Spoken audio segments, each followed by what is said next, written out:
तो चलिए बुलेटिन की शुरुआत करते हैं। सबसे पहले आपको बता दें, भारत के गुजरात में भूकंप के झटके महसूस किए गए हैं। 26 घंटे के अंदर 11 बार गुजरात की धरती कांपी है और लोग दहशत से भर गए हैं।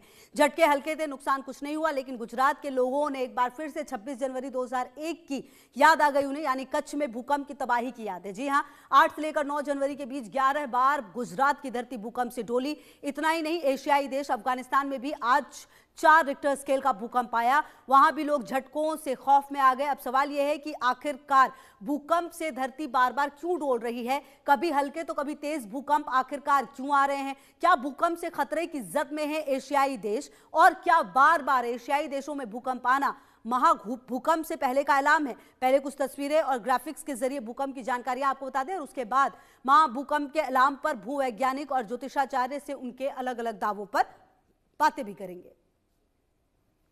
तो आपको बता दें कि कहीं ना कहीं जब गुजरात में भूकंप आया तो लोग जो हैं वो 26 जनवरी 2001 को याद करने लगे और जिस तरीके की दहशत की तस्वीरें उन दिनों आई थी वो अपने आप में परेशान करने वाली थी।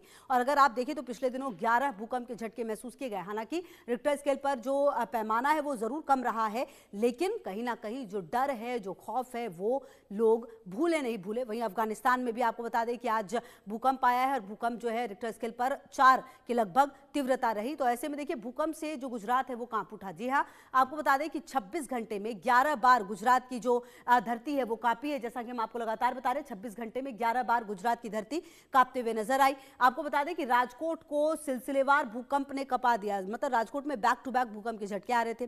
गुरुवार शाम से शुक्रवार सुबह तक लगातार भूकंप के झटके यहां पर महसूस किए गए। रिक्टर स्केल पर सभी भूकंप की तीव्रता ज्यादा नहीं थी, लेकिन आप देखिए जो रिक्टर स्केल पर सभी भूकंप की तीव्रता ज्यादा नहीं थी, मतलब कभी कम थी कभी ज्यादा थी, लेकिन 26 घंटे में 11 बार धरती हिलने से निश्चित तौर पर डर गए लोग। और आपको बता दें कि अब सुरक्षा के मद्देनजर राजकोट के स्कूलों में छुट्टी भी कर दी गई और इसके अलावा गुजरात के लोगों को सावधान रहने की नसीहत भी दी गई है, मतलब सावधान रहे, सतर्क रहे। इससे पहले आपको बता दें कि 7 जनवरी को भी जो राजकोट है यहां पर भूकंप आया था। 7:46 पर 2.8 तीव्रता का भूकंप यहां पर दर्ज किया गया था 7 जनवरी को। हालांकि देखिए अगर 2.8 तीव्रता की बात करें तो बहुत ज्यादा है नहीं, लेकिन राजकोट के लोग लगातार अब आ रहे ये जो भूकंप है उससे परेशान होते हुए भी नजर आए और कहीं ना कहीं जो डर और दहशत का माहौल है वो गुजरात के लोगों में काफी ज्यादा नजर आ रहा है। और कहीं ना कहीं अब देखना यह है कि आने वाले समय में किस तरीके से लोग इसको लेते हैं। देखिए, कल रात से लेके अभी तक के लगभग 16 घंटे के दरमियान ISR में 24 अर्थक्वेक्स रिकॉर्ड हुए हैं, जिनका रिक्टर स्केल पे मैग्नीट्यूड 1.4 से 3.8 तक का है। जो मैक्सिमम मैग्नीट्यूड है वो 3.8 है, बाकी जो अर्थक्वेक्स हैं उन सबका मैग्नीट्यूड 3.8 से कम है। देखिए, मैग्नीट्यूड जो है अर्थक्वेक का इतना कम है तो जनरली 5 मैग्नीट्यूड के बाद थोड़ा बहुत क्रैक्स होते हैं और 5.56 के बाद नुकसान होने की संभावना भारत के मकानों में या बांधकाम में रहती है, तो हमें नहीं लगता कि ऐसा कोई नुकसान हुआ होगा। देखिए, ये जो अर्थक्वेक्स हैं ये जो उपलेटा से ईस्ट नॉर्थ ईस्ट में जैतपुर और धोराजी इलाके हैं वहाँ पे इनका एपिसेंटर है और ये एपिसेंटर लगभग 8 से 10 किलोमीटर के इलाके में ही है। और ये जो फील हो रहे हैं ये भी लगभग लोकलाइज ही 15-20 गाँव में फील हो रहे हैं, बहुत दूर तक ये फील नहीं हो रहे। चलिए आगे बढ़ते हुए अब देखिए 2001 का अगर आप कच्छ भूकंप, सबसे पहले हम इसकी बात कर लेते हैं और उसके बाद लगातार हम बातचीत भी करेंगे इस बारे में। आप देखिए 26 जनवरी 2001 को 6.9 तीव्रता का भूकंप आया था। निश्चित तौर पर यह तीव्रता काफी ज्यादा थी। भूकंप का केंद्र कच्छ जिले के भचाऊ के पास था और इसलिए सबसे ज्यादा नुकसान भी यहीं पर हुआ था। भूकंप ने पूरे देश को झकझोर दिया था। जी हाँ, भूकंप आया गुजरात में जरूर था, लेकिन इस भूकंप ने सबको झकझोर कर रख दिया था। इस आपदा में करीब 13,800 लोगों की मौत हुई थी। यह सरकारी आंकड़ा है जो आप देख रहे हैं। कच्छ में आए भूकंप से लगभग 1.67 लाख लोग, लगभग मतलब आप समझिए कि 1.5 से पौने 2 लाख लोग घायल हुए थे। यह भूकंप पिछले 200 सालों में भारत का तीसरा सबसे बड़ा भूकंप था। वहीं आप देखिए सबसे दूसरा जो विनाशकारी भूकंप इसे माना जाता है जिसने एक सबसे ज्यादा विध्वंस मचाया है, तो 2001 का ये कच्छ भूकंप हम आपको बता रहे थे। अब देखिए रिक्टर स्केल के जो नंबर का मतलब क्या है, जो आप हमेशा देखते हैं कि रिक्टर स्केल पर क्या नंबर है। अब देखिए 0 से 1.9 महसूस भी नहीं होता। इस तरह के झटके लगातार आते रहते, लेकिन आपको और हमें ये महसूस भी नहीं होता। 2.0 से 2.9 बहुत हल्का कंपन होता है, मतलब बिल्कुल माइनर सा जो है वो पता चलता है। 3.0 से 3.9 जो पंखे और झूमर हिल सकते हैं, मतलब हल्का हल्का आपको ऐसा महसूस होगा कि पंखे और झूमर हिल रहे हैं। 4.0 से 4.9 मामूली नुकसान संभव है, मतलब बहुत माइनर सा हो सकता है कि कुछ चीजें टूट फूट जाएं, बिल्डिंग में दरार पड़ जाए, ऐसा हल्का फुल्का कुछ हो सकता है। 5.0 से 5.9 कच्ची इमारतों में जो दरार है वो पड़ सकती है। 6.0 से 6.9 पुरानी इमारतें गिर सकती हैं, इसलिए पहचान समय समय पर बहुत ज्यादा जरूरी है। 7.0 से 7.9 जमीन फटने और पाइपलाइन टूटने लगती है, मतलब ये बहुत ही खतरनाक होने लगता है इसके बाद का जो पूरा मामला है। 8.0 से 8.9 पुल टावर इमारतें भी जमींदोज हो जाती हैं, जो कि आप अक्सर देखते हैं। और 9.0 या इससे अधिक पूरी तबाही हो सकती है, मतलब पूरी तरह से जो मामला है वो खत्म हो सकता है। तो ये जो रिक्टर स्केल पर जो पैमाना है वो बताता है कि कितना खतरनाक ये भूकंप है। अब देखिए, बार बार भूकंप से जो एशिया है वो क्यों कांप रहा है लगातार, हम आपको अब ये भी बताते हैं कि कौन कौन से वो देश हैं। देखिए, अफगानिस्तान में जैसा कि हमने आपको बताया आज ही भूकंप के झटके जो है वो महसूस किए गए। इसके अलावा चीन, नेपाल, पाकिस्तान, भारत, बांग्लादेश, म्यांमार और इंडोनेशिया। और ये अगर भौगोलिक संरचना की अगर आप बात करें तो खास करके अफगानिस्तान की और इंडोनेशिया की अगर आप बात करें, साथ ही जापान, ये 3 ऐसे इलाके जहां पर अक्सर भूकंप के झटके सबसे ज्यादा आप महसूस होते हुए देखते हैं। तो ये जो तमाम इलाके हैं यहां पर लगातार भूकंप के झटके आते रहते हैं और जो कहीं ना कहीं स्थितियां हैं वो एशियाई देशों में खराब होती हुई भी नजर आती है। चलिए आगे बढ़ते हैं और हमारे साथ आचार्य सैवी सिंह जी हैं, ज्योतिषाचार्य। बहुत स्वागत है आचार्य सैवी सिंह जी आपका। और मेरे साथ डॉक्टर विजय कुमार जोशी भी हैं, जियोलॉजिस्ट हैं, हम इनसे भी बातचीत करेंगे। सबसे पहले डॉक्टर विजय, आप ही के पास आते हुए, कहीं ना कहीं ये जो स्थितियां देखने को मिल रही है और जो हम लगातार अपने दर्शकों को बता भी रहे थे, एशियाई देशों में जो भूकंप का कहर है आखिर इतना ज्यादा क्यों है? देखिए मैम बोलेंगी? जी, आपकी आवाज आ रही है सर। अच्छा, जी देखिए जो भूकंप के झटके आ रहे हैं, ये भूकंप के झटके तो आते रहे हैं, आते रहेंगे, क्योंकि ये छोटे छोटे झटके हैं। अंदर जो स्ट्रेसेस रिलीज हो रहे हैं, उनके रिलीज को ये दिखाते हैं।